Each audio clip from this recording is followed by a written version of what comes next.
And say a very good morning to Mr. Nico Kleynhans. How are you doing, Nico? I'm doing well. Good morning to listeners and, of course, to you as well. It is so good. Nico, one of the things that we see is that food prices have gone up, electricity prices have gone up, petrol keeps on going up. Yeah, sometimes it goes a little bit down, but it more often than not goes up and up and up. Living costs. How do we do this thing? And what is some of the information that you're aware of, sir? Okay.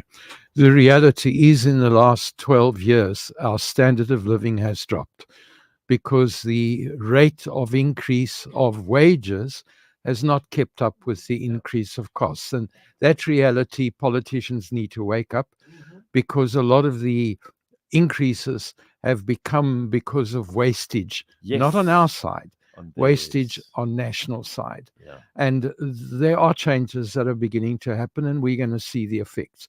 But in the meantime, we are stuck.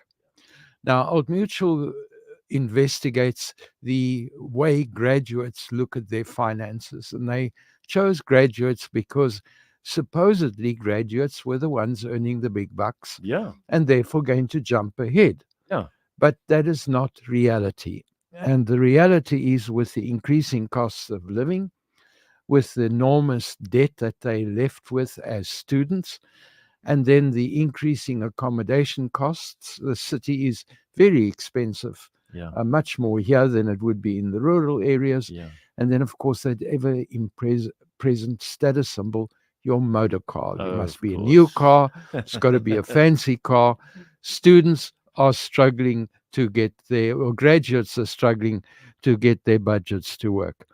And in the latest survey that came out a couple of days ago, 57% of graduates said that their salaries no longer cover their living costs. Crazy. 57%. That is a scary stat. And they have now resorted to multiple income streams. That has not happened before. That was not present 15 years ago. And I then began to ask the next question, well, if they're doing multiple jobs, how are they doing it? And Daily Maverick did one case study. They took a 24-year-old graduate who had completed a master's degree in information technology.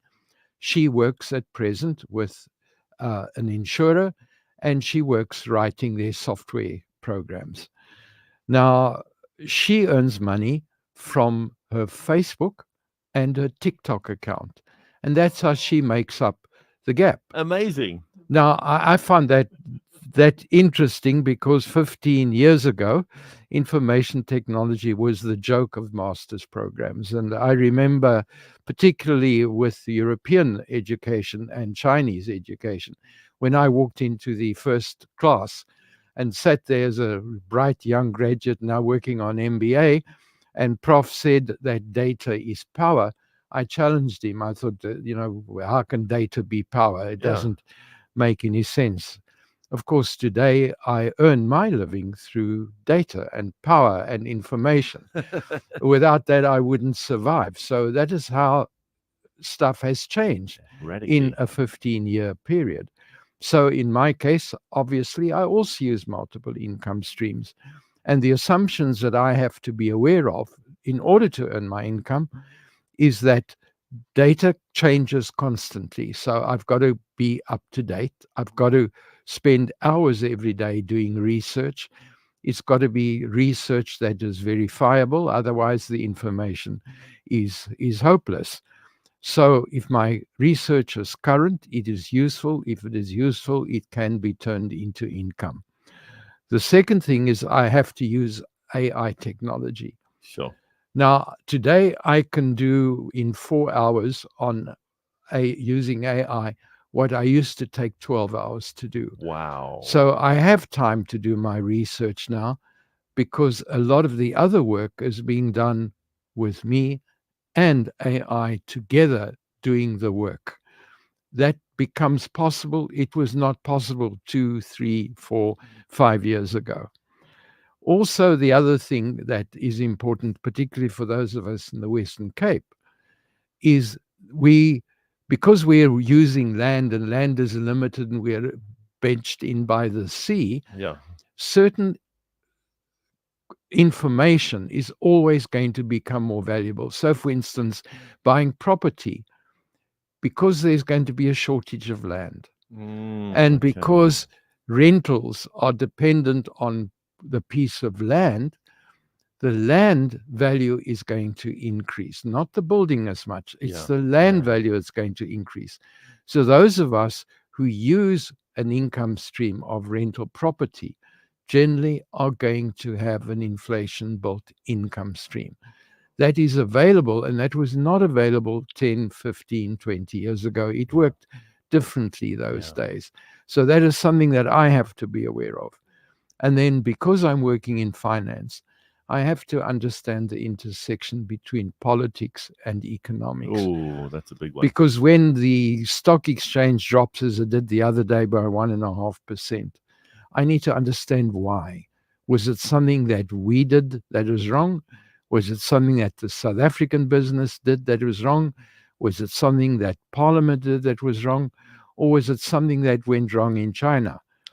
Or in the USA? And that was the trigger. And if it was, then how long is it going to take to recover?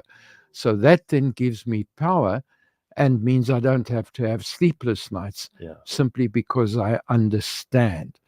So it is a different world today. And therefore, education does become more important. And I no longer sneeze when I see somebody studying information technology, because that is the future. And certainly for the next 10 or 15 years, until we've got completely working traffic robots working there, Real that robots. is the income that goes. But now I often get entrepreneurs coming to me and saying they want to start a business and they have problems. And I just want to touch on something because it's bothering me.